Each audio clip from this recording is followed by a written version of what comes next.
অংশগ্রহণ করেছিল তারা ছিল জুবায়ের পন্থী। আমি নিজেও তাবলিগ জামাতের একজন সাপোর্টার। তাবলিগ জামাত আমি নিজেও তাবলিগে অনেক সময় দিয়েছি, মাঝে মধ্যে সময় দিয়েছি। তো আমরা এক সময় জানতাম তাবলিগ জামাতের জামাত হচ্ছে আল্লাহর দল, তারা আল্লাহপন্থী দল এটা বলতেন, প্রচার করতেন, আমরা বলতাম। কিন্তু এখন হয়ে গেছে যে তাবলিগ জামাত এইভাবে তাবলিগ জামাত দুই ভাগে বিভক্ত হয়ে যাওয়ার পর যে তাবলিগ জামাতের বাইরে একসাথে মিলেমিশে খাইতেন, একই প্লেটে তারা একসাথে বসতেন, খাইতেন, 3জন 4জন একসাথে বসে খাইতেন, তারা এখন বলতেছে যে এক গ্রুপের লোকের বিরুদ্ধে বলে যে তাদের বিরুদ্ধে জিহাদ করা ফরজ। যারা একসাথে বসতেন, খাইতেন, চলতেন, এখন তারা বলতেছে যে এক গ্রুপ বলে আরেক গ্রুপের বিরুদ্ধে জিহাদ করা ফরজ হয়ে গেছে। এইভাবে যুগে যুগে মানুষ যখন ধর্ম থেকে দূরে সরে গেছে, তখন মানুষগুলাকে সঠিক পথে আনার জন্যই আল্লাহ পাক নবীদেরকে দিয়ে পৃথিবীতে কিতাব পাঠিয়েছেন, ধর্ম পাঠিয়েছেন। তো এই যে মানুষ যখন ধর্মপ্রাণ মানুষ কখনো কিন্তু মানুষকে ঠকাতে পারে না। আমাদের তাবলিগ জামাতের ভাইয়েরা, আমরা যারা তাবলিগ করি যাই, দেখুন ট্রেনের মধ্যে হাজার হাজার মানুষ, ট্রেনের মধ্যে যেখানে 5 থেকে 10 গুণ উপরে নিচে এত বেশি মানুষের আবেগপ্রবণ মানুষ ট্রেনে উঠে। তো এখানে দেখা যাচ্ছে যে এই যে ট্রেনে তারা কিন্তু অনেকে ভাড়াও দেন না। রাষ্ট্রের ট্রেন ব্যবহার করবেন, সেই ট্রেনে ভাড়াও দিবেন না। আপনি সওয়াবের কাজ করতে যাবেন, সেখানে ভাড়া দিবেন না, আরেকজনের ভাড়া মেরে দিবেন।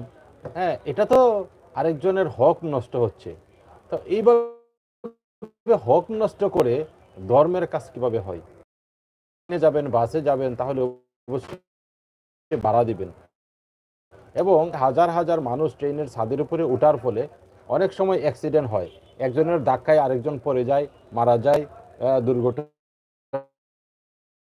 ঘটে, অ্যাক্সিডেন্ট চড়ার কারণেও সিটকে পড়ে যায়, কারণ মানুষ। এই যে রিস্ক নিয়ে উঠাটা, এই যে আপনি উঠলেন, তারপরে অ্যাক্সিডেন্ট হলো, তারপর আপনি মারা গেলেন, এটা তো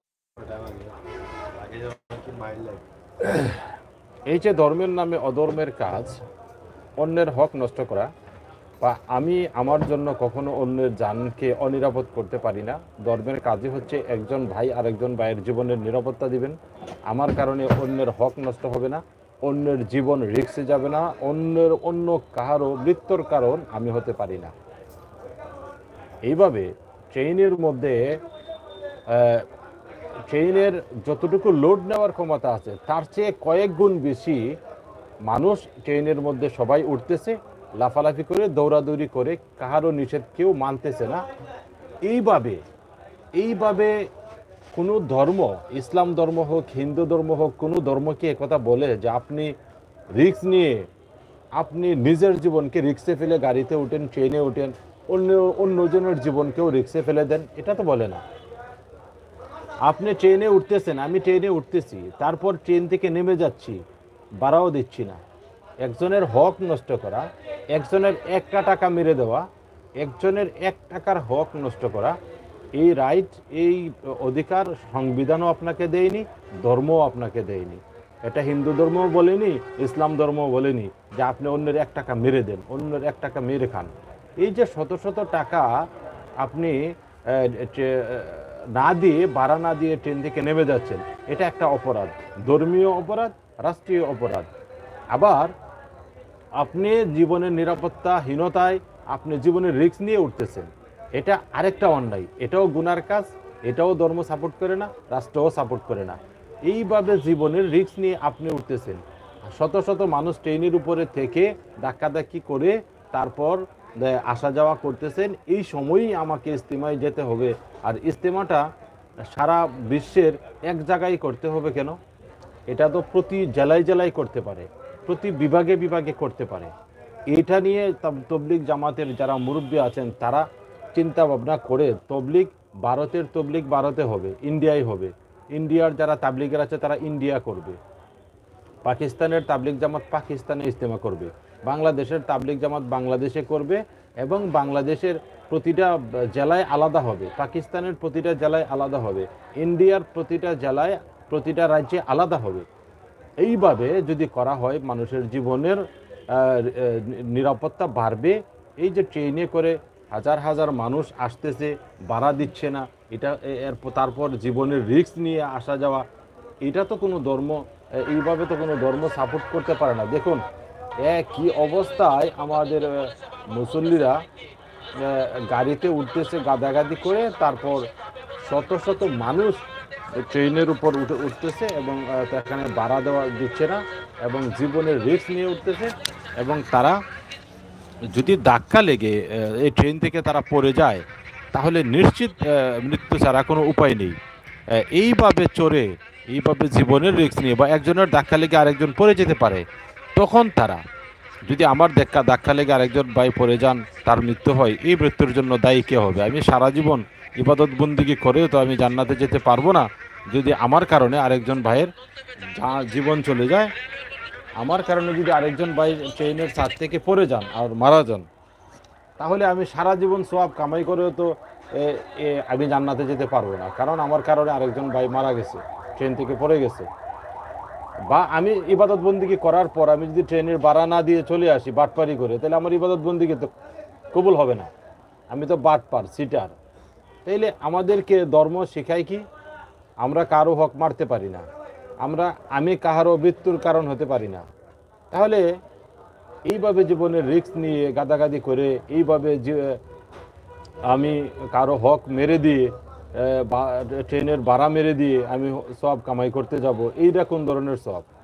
এগুলা নিয়ে যাতে বাংলাদেশ সহ পৃথিবীর বিভিন্ন দেশে আলাদা আলাদা ইজতেমা হয় এবং প্রতিটা রাষ্ট্রের প্রতিটা জেলায় যাতে আলাদা আলাদা ইজতেমা হয়, প্রতিটা বিভাগ অথবা প্রতিটা জেলায়, এই জেলার মানুষ এই জেলাতে ইজতেমা করবে, এইভাবে প্রতিটা জায়গায় জায়গায় আলাদা ইজতেমা করতে হবে।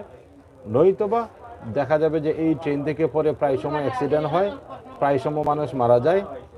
এই মারা যাওয়ার এই মৃত্যুর কারণগুলা দায়িত্ব শেষ পর্যন্ত জুবায়ের সাহেবকে নিতে হবে এবং ওই যে সাদ যিনি আছেন ওনাকে নিতে হবে, কারণ ওনার ভক্তরা আমরা বেশি গাদাগাদি করে ঠেলাঠেলি ধাক্কাধাক্কি করে ছাদের উপরে ওঠার কারণে অ্যাক্সিডেন্টে আমরা মারা যাই, আমরা আহত হই।